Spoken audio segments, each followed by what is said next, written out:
le prier et lui faire des offrandes. Ce qu'Akhenaton veut montrer, c'est que l'essence de la divinité est visible. Le pouvoir du soleil est là-haut, il est directement accessible. Il n'y a pas besoin de s'embarrasser de temples fermés avec de nombreuses statues. Cette dévotion à un dieu unique est rapidement adoptée par l'entourage du pharaon.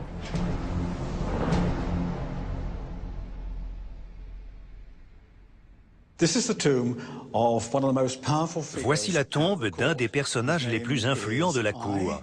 Il s'appelle Aïe. C'est lui qui porte l'éventail à la droite du roi.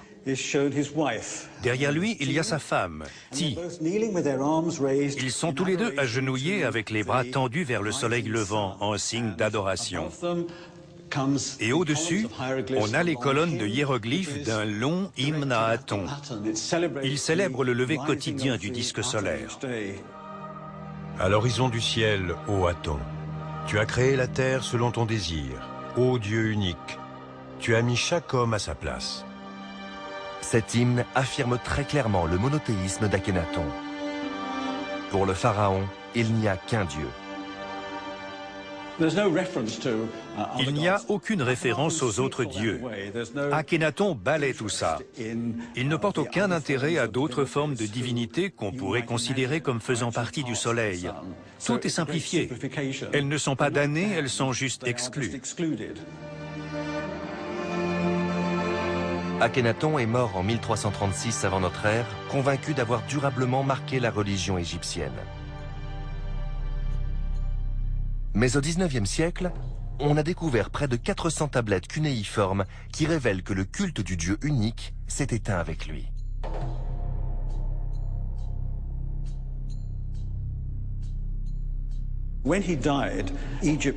Après sa mort, l'Égypte est revenue au culte traditionnel d'Amon-Ré à Thèbes et de toutes les autres divinités locales. C'est le propre fils d'Akhenaton, Toutankhaton, dont le nom signifie « image vivante d'Aton », qui lui a succédé sur le trône. Son règne éclair a été marqué par le déclin du culte d'Aton et le retour en grâce des anciens dieux, à commencer par Amon. En témoignage de ce retournement, Toutankhaton a même changé son nom pour Toutankhamon, l'image vivante d'Amon. L'expérience monothéiste de l'Égypte n'était plus qu'un souvenir.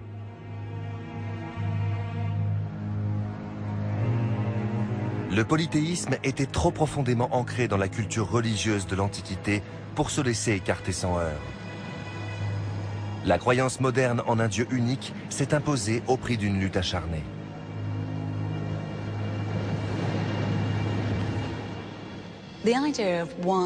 L'idée d'un Dieu unique était sûrement tout à fait extraordinaire et très choquante. Comment aurait-il pu n'y avoir qu'un seul Dieu quand ces hommes et ces femmes vivaient depuis des milliers d'années dans un monde habité par toutes sortes d'esprits, de dieux et de demi-dieux? C'était une idée terriblement révolutionnaire. Mais le monothéisme n'avait pas dit son dernier mot, et le Proche-Orient allait encore jouer un rôle essentiel dans son essor. Le bouleversement suivant s'est produit tout près de l'Égypte, au pays de Canaan.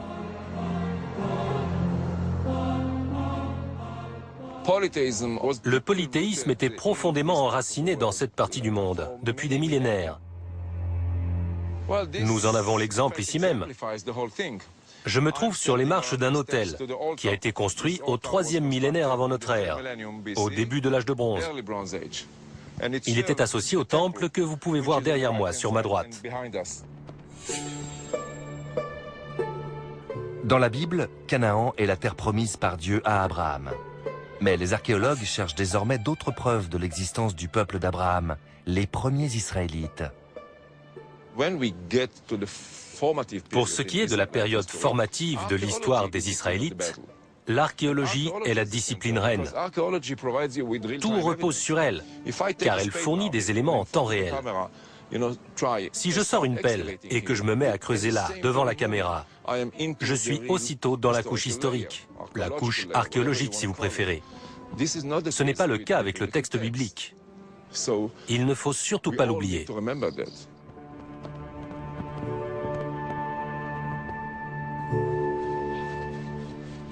Le chantier de fouilles de Megiddo, une des principales villes de l'ancien Canaan, semble montrer que les premiers Israélites ont continué à pratiquer les mêmes cultes polythéistes que les Cananéens.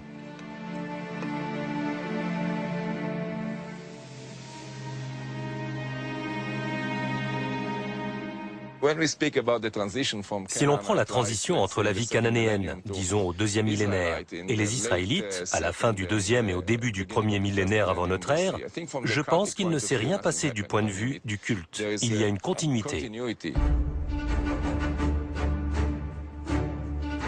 D'autres sites attestent également la persistance du polythéisme dans cette région. À 70 km de là, des archéologues font des fouilles à Tel Hatzor, l'ancienne capitale de Canaan. C'est le plus grand site du pays, avec plus de 80 hectares et une population de 15 à 20 000 personnes. Ça en fait une ville comparable à Paris, Londres ou New York aujourd'hui. C'est un site majeur.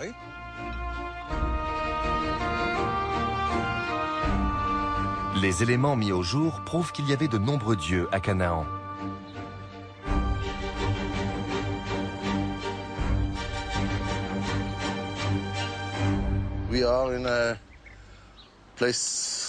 Nous sommes dans un lieu de culte de l'âge de bronze. On peut le voir d'abord aux pierres debout, qui étaient sacrées. Ensuite, on a le nom et le rôle des différents dieux, comme par exemple Adou, le dieu de l'orage, qui était un dieu très important ici à Hatzor.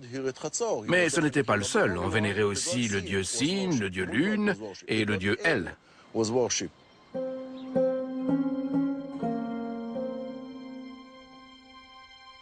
Les Cananéens adoraient un panthéon de dieux dirigé par El, sa femme Ashéra et son fils Baal.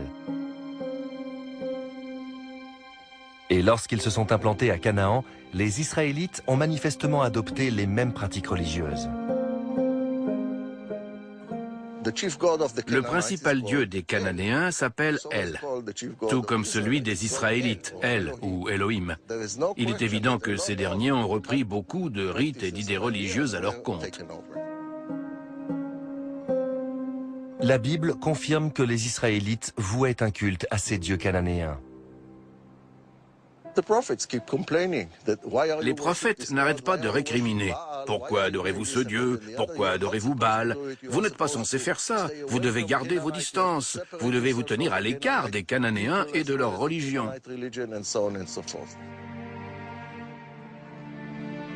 Les premiers livres de l'Ancien Testament reviennent souvent sur la difficile conquête du cœur et de l'esprit des Israélites. Un combat opposant les vieux dieux païens de Canaan au Dieu unique, révélé sous le nom de Yahvé.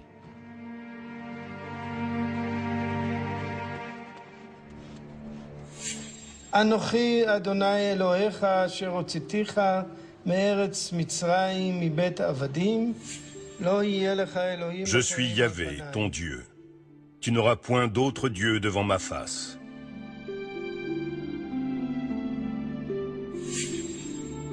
C'est le premier des 10 commandements dictés par Dieu à Moïse sur le mont Sinaï.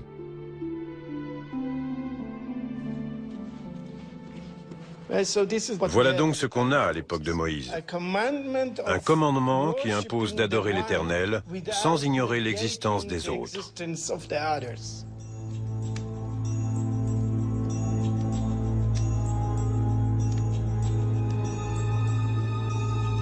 S'ils prennent Yahvé pour Dieu, les Israélites ne le considèrent pas encore comme le seul Dieu.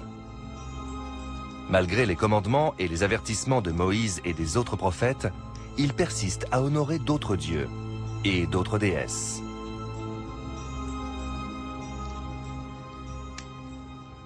Cette petite statuette d'argile a été découverte sur mon chantier dans le nord d'Israël, au sud du lac de Tibériade, sur le site de Tel Rehov. La Bible n'en parle pas, mais c'était pourtant une ville très importante au 10e, 9e et 8e siècle avant notre ère.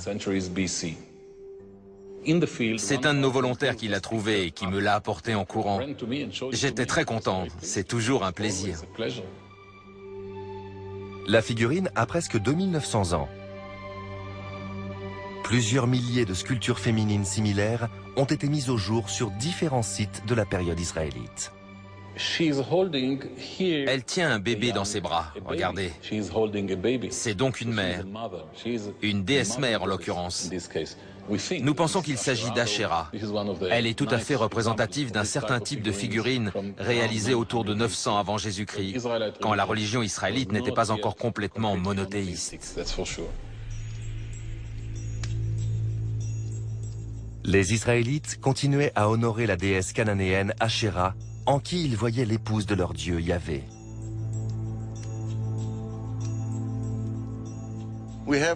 Nous avons par exemple des jarres qui portent cette inscription pour Yahvé et son Asherah. D'accord, on a donc Yahvé et Madame Yahvé, si vous voulez. Asherah. Les Israélites idolâtraient de nombreux dieux. Contrairement à ce qu'on pense souvent, ils ne vénéraient pas tous Yahvé. Certains éléments montrent clairement que Yahvé a dû mener un combat long et difficile avant d'être accepté comme le Dieu unique. Les Israélites ont mis plusieurs siècles à reconnaître enfin Yahvé comme leur seul Dieu, et il a fallu une catastrophe pour les en convaincre.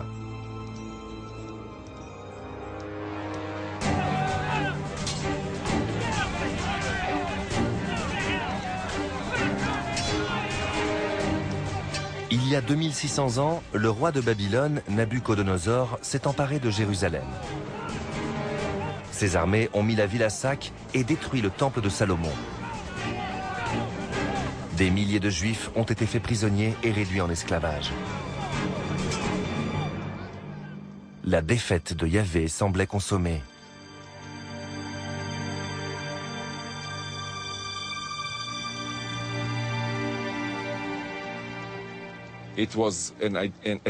C'était une catastrophe théologique, parce que le Dieu d'Israël avait été vaincu par le Dieu des Babyloniens.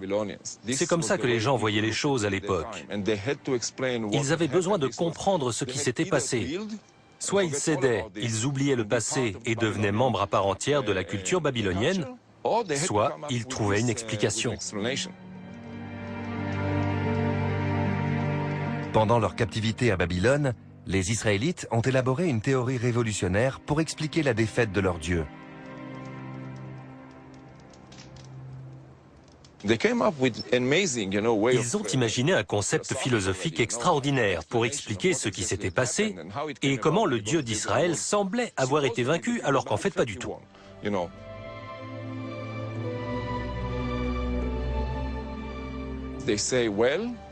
Ils ont dit: réfléchissons un peu. Le Dieu d'Israël est si puissant qu'il est universel. Il règne sur tout et il décide de tout. C'est lui qui a envoyé le roi de Babylone. Le roi de Babylone était donc un simple pion utilisé par le Dieu d'Israël pour punir l'apostasie des Israélites. Rien de plus.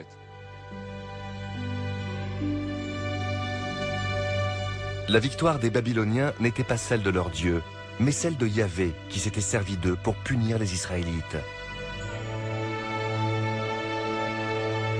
Yahvé n'était pas seulement le Dieu des Israélites, mais aussi celui des Babyloniens.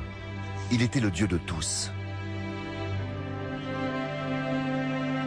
C'est un prophète inconnu du nom d'Isaïe qui a rédigé le texte fondateur du monothéisme, modifiant ainsi à tout jamais le cours de notre histoire.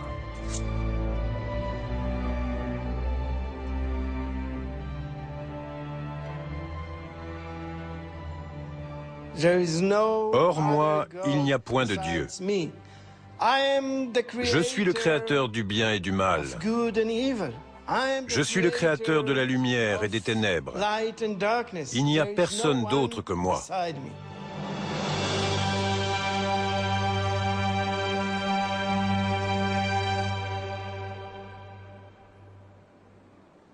C'est un moment absolument clé de notre histoire. Beaucoup de gens considèrent que c'est peut-être la plus grande des idées en termes de religion, si les grandes idées sont celles qui ont un impact vraiment durable.